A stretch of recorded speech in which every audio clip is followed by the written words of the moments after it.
What's up, y'all? Billy from Perma Pastures Farm. This is probably going to be one of the most important videos that I've done in a long time. I'm just going to jump right into it.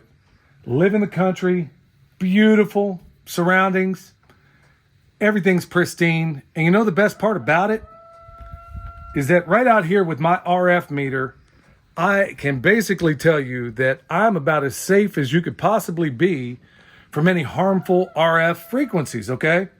Now, the ideal place is anything under 60 millivolts per meter, okay? 100, depending on whom you ask, is considered getting into a little bit of dangerous territory.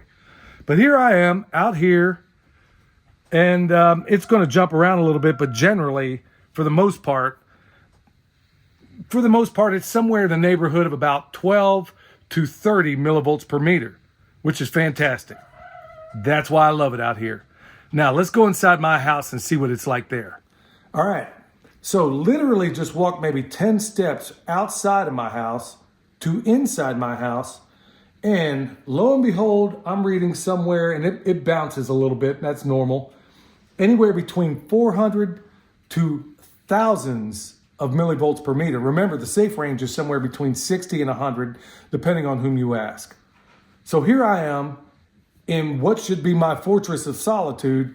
And this thing right now, as I'm looking at it, 771, it's bouncing all over the place. So you might be thinking, okay, well, where are these frequencies coming from? How's it happening? Well, let's just go back outside again, and I'm going to give you one example. Here I am back to the original spot where I was, where it was very, very low, well within range. This, everybody has them. You probably keep them in your pocket, right next to your vital organs. And this is just your regular everyday phone, right? Well, let's stick it up next to this meter and see what happens. Okay, you got to give it a second, but this thing will jump. Right now, we're at 13,000, and it's jumping all over the place, and that happens with these signals. 13,000 millivolts per meter. Now, 13,000. Let's go inside and go check the router. This is my router, okay? And this thing on the low end, I'm going to show it to you as best I can. Like I said, it's set up in millivolts per meter, and sometimes when it's so high, it'll go to volts per meter. That's what you're looking at, 11 to 13, sometimes 15, up to 20,000 millivolts per meter. Okay, that's bad. But this isn't the only culprit around here. Believe it or not, when I turn this router off and this TV is on by itself, this thing is still pegging. I couldn't figure out what it could be, what was going on around here. Well, I kid you not, this thing is reading somewhere, and it depends. It fluctuates all over the place. Now, folks, this is when it is turned off. This thing is reading somewhere around 10,000 millivolts per meter. Unbelievable. Even when it's turned off, you got to literally unplug it at the wall to make it stop transmitting. And strangely enough, you can almost feel, you ever notice that when the power goes off in your house, that even though you're not crazy about the power being off, but you just feel this immense calm all of a sudden? I can't help but wonder if it doesn't have anything to do with some of these electronics around here, because as soon as I unplugged this TV, the thing spiked down to the same levels that I had when I was outside the house. Let's talk about some of your other problems. This here is a smart meter on the house, okay? And this thing is reading pretty solid, and it's not jumping all over the place. We're talking 11,000 millivolts per meter. Cool thing is that there's a little bit of shielding between here and the rest of the house. If I go on the other side of this, the signal is nowhere near that bad, but here it is. It's not jumping, it's not doing anything. Pretty doggone constant. Now, I'll move away from it. We'll just back up a little bit and see what happens as we get away from it. It takes it a second to figure it out. But here we are. Still 10,000. So this thing is really, really powerful. Okay? Now, let's go back inside. Okay, here's another one of the big culprits here, but it only happens when it's turned on. Right now, it's still off the freaking chart. We're talking 27,000 millivolts per meter. Let's go ahead and see what happens here. You got to give it a second, and this thing goes off the flipping charts. Yeah. So, these are the culprits in the house. The good thing about this thing is that it's short-lived. When you're basically within a foot of a microwave, yeah, you got some really, really high stuff. But believe it or not, this is one of the safer, because it's essentially a Faraday cage anyway. This is actually one of the safer of the products out there, because once you get about 5 feet away, it's almost undetectable. So, or it's well within range. It's not that big a deal. Let's talk about some of your other appliances. Okay, these days, it's nearly impossible to find a washer and dryer that isn't smart, and they don't even wash the clothes as good as the old stuff. But anyway, this thing is bouncing off right now. Anything that has smart capabilities, believe me, it's throwing out a signal. So you might want to think about those things. Also, things like your thermostats, anything that has a signal coming off of it, your printers. Every single time I check this stuff, it is kicking out. The TV basically was the only one that, whether turned off or turned on, is still kicking out unbelievable amount of RF signal. All right, we're going to talk about mitigation strategies at this point. Folks, I spent a fair amount of time driving around the city. I mean, I got up next to a Tesla. The lady was kind enough to let me test her car. That's something else altogether. And I was up out and about checking schools and some of the other places. But like I said, back to mitigation strategies and things you can do. Here we are back outside and on the front porch. We're going to zoom in a little bit, and you can see with my phone in airplane mode, remember, 60 to 100 millivolts per meter is considered safe in your environment. As you can see, not everybody's going to live in the country, okay? I am below 10 right now, which is absolutely fantastic, as long as this thing is in airplane mode. But if I were to leave it in airplane mode for any considerable amount of time, you'll find out that occasionally this thing will spike even with it in airplane mode. Now, there's a number of reasons as to why that could be, all of which are probably not good. I don't know if somebody's spying on us or whatever the case may be. My knowledge doesn't go that far. So this is one mitigation strategy you can do, which is putting this thing in airplane mode, but basically renders your phone useless. So if you're a person like me that might be listening to podcasts all day long or something of that sort, this might be an option for you. Download what you need, put it in airplane mode, and go about your regular business.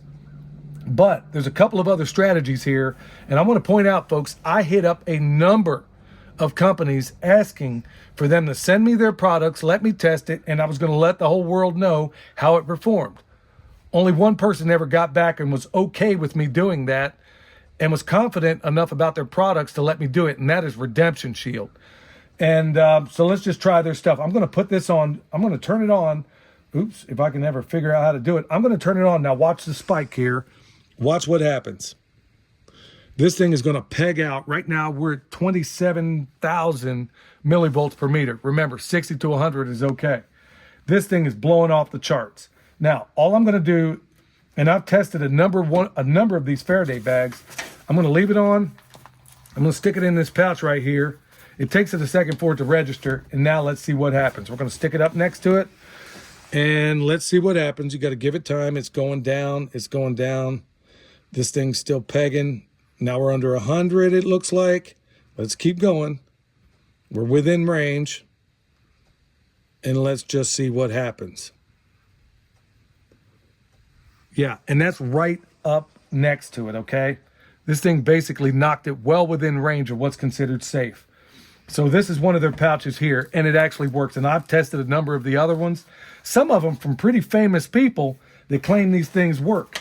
They got another version like this one here where it's a pouch. I'm not going to demonstrate it, but just take my word for it because I've tested them all extensively. This one here is designed to provide at least some. Your phone will still work to a certain extent, but it does provide some protective barrier between you and it. And remember, in France just recently, they said, no. This phone is putting off way too much junk. You ain't marketing that thing over here unless you fix it. Go look it up for yourself and you'll find out. All right, so like I said, put it in airplane mode, but if you can, even still, this thing is pulsing every so often, and it'll kick out a signal. So that's one way if you don't want to get a Faraday bag. Let's talk about some other mitigation strategies that you can do for yourself. Okay, there are mitigation strategies you can do online for a lot of this stuff. I've talked about it extensively on Patreon. But if anybody that wants to buy stuff off the shelf, go to redemptionshield.com. We'll leave a link down below. Promo code Perma will get you 10% off in addition to the 20% that they currently have going on everything. And you can save yourself about 30%. Here's another one of the devices they have. Okay, basically it's some shielding and you can stick it over your router. Now it's designed and it's all gonna vary depending on your router, okay? Like I've said before, I'm a 25-year journeyman electrician, IBEW trained, so I know my way around some of this stuff. Okay, this here is something you could put over your router and it's gonna vary depending on your router, but it will blunt the signal a little bit, but at least all those harmful waves that you can't regulate in any kind of way are just getting out unmitigated. Now, depending on your router, you may have to lift it up a little bit to get the ideal place for your signal. You could also do this with you can buy military grade fabric and you can make one of these. That's absolutely possible. But this is another way to just blunt that router. Let's talk about some of the other stuff that you can do, let's say back in the bedroom. All right, let's talk about some of the mitigation strategies. You can look at their products and look at the cost and then compare it to the highly touted stuff out there that costs more than twice. And let's just go ahead and give it the old college try, as we say. So I got basically this alligator clip. Some of you Hooter bandits might call it a roach clip, I don't know. And it's going to basically a ground rod outside. You can use the ground on your house, basically this little part right here, provided it's actually wired the way it ought to be. We're just gonna clip this on there so I know it's going out to a ground rod. I'm gonna test it and see if this thing is doing what it's supposed to. I'm gonna take one end of it, stick it within the ground here, and I'm gonna have you watch what goes on. Now, I'm gonna hold this other end of the meter, and through my body, I should be reaching somewhere around under 10 millivolts.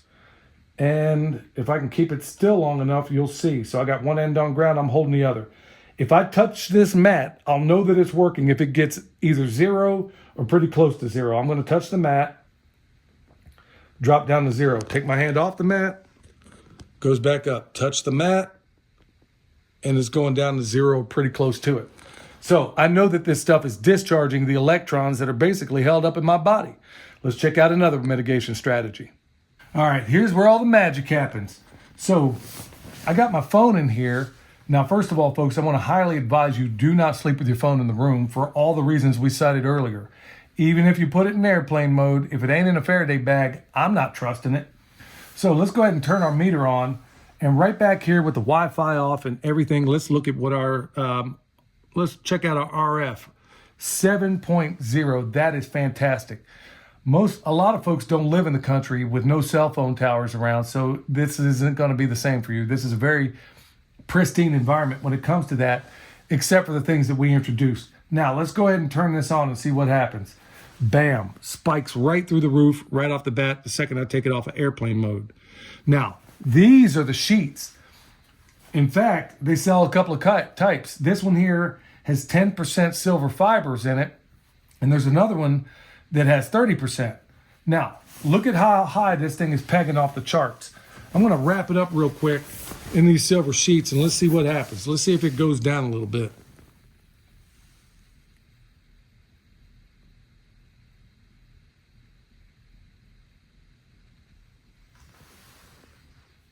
It's going down considerably, and that is a powerful signal. So it's telling me that this shielding, not only are these sheets grounding you, which is absolutely fantastic, they're also to a certain extent shielding you. So we got basically a fitted sheet we're going to stick on top of here. It's grounded as well. You can use this grounding mat, but I did discover through testing that if you were to only get one thing, the fitted sheet is by far the best way to go about it, because I know for 100% sure it's working like it ought to. It's having that physical contact and it's discharging your body. But if you can go ahead and get this, the fitted sheet, and then the other sheets, okay, it's going to work even better. And in fact, they can all work in concert with one another and shield you even while you're sleeping from some of the harmful stuff that's floating around out there. But this thing is an absolute winner all the way around. I'll take it back out, bam, it goes right off the charts. All right, I'd be remiss if I didn't tell you that there are DIY solutions for some of this stuff. You can buy copper fabric out there, and I've talked about it on Patreon and some of the things I've done. If that's an option for you, look, here's one way that you can go about it. So I got some copper fabric, and it's going to that same alligator clip that's going to a ground rod outside, and it can very well be the ground in your wall, okay? So I'm going to do exactly the same thing. I'm going to put my hand on one, and I'm going to ground this, and like I said, I should be somewhere around 1 volt, or, here it is, 8 millivolts, okay? Now, I'm going to do the very same thing. I'm going to touch it. Look what happens. Discharging the electrons from my body. Okay, there it is. Even went down to 0, come back off, same exact thing. You can do the very same thing if you know somebody out there that's a seamstress or something like that. You could do absolutely the same thing. There are ways you can do this yourself. Make your own Faraday bags, but you're going to need quite a bit of this material. There's even military grade material that they sell at Redemption Shield. Let's go take a look at that. All right, here's one of the other solutions you can go with too. They sell material, and believe me, I was looking long and hard to find stuff like this. That's why I bought some of that copper stuff when I was doing all the DIY stuff. Could you make yourself sheets out of it? Possibly, but I'm not sure I'm trusting sleeping up on some copper right up against my body. So I basically put it under the sheet. And if you have sheets and you do that ground mat or anything underneath it, it has got to be a natural fiber, but it is nowhere as good as having that direct contact. I know because I've tested it all. You can even take some of this stuff and use it to shield certain parts. Like, for example, that smart meter out there, as I understand it, they even have things that will help you mitigate some of that. There are some DIY solutions that you could do just with this copper fabric. So many different ways you can go about it. But look, folks, we are being bombarded. 30 ways to Sunday. Like I said, the generally accepted allowable dosage of this stuff is anywhere between 60 to 100 millivolts per meter. I'm out there checking everything you can possibly imagine. And for all of you folks that are driving those electric cars, you might want to think about it, mitigation strategies and some of those too, because I was on the outside of a door of a Tesla. It wasn't moving. It wasn't doing anything but being charged, and it was pegging off as much as a cell phone. So when it's underway and moving down the road, look, I don't have solutions for you. Talk to Elon Musk about all that. So like I said, y'all, this, of all the products out there that I've tested, this is the only one where people have actually said, yeah, it's okay to test it and let us know the negative results if you find any. That was encouraging. So folks, I want to encourage you, if it interests you, yeah, if you have DIY solutions that you want to do yourself, knock yourself out. But if you want some stuff that actually works, I'm about to make that bet and get it all squared away. Go check out Redemption Shield. Promo code Perma will knock off 10% on top of the 20 that they currently have. All right, hopefully this was a blessing to you folks. I have only begun to show you some of the other things that I've found out there, things that are happening at schools, things that are happening at 5G towers, things that are happening in places that you would not suspect, where the signals are so far out there, it's surprising that it's not Kentucky frying the brains of most of us. All right, y'all, hopefully this was a blessing to you. If you need anything from us, comfrey, bone sauce, world's best deer repellent, check us out at the website. Till next time, this is Billy from Perma Pastures Farm, where permaculture is my passion. We'll see you next time.